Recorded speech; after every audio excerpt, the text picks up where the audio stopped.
মনোহরা পিঠের জন্য আমি নিয়েছি এখানে নারকেলটা কুড়িয়ে নিয়েছি, আর দেখুন খুব সুন্দর করে। আর এখানে আমি একটা পুর বানিয়ে নেব, আর তার জন্য দিয়ে দিয়েছি গুড় কড়াইয়ে আর নারকেল একসাথে একটা পুর করে নিয়েছি।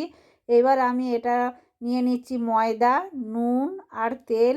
এটা লুচির মতো মাখা হবে বন্ধুরা, সুন্দর করে এরকম নরম একটা মাখা করে নিয়েছি।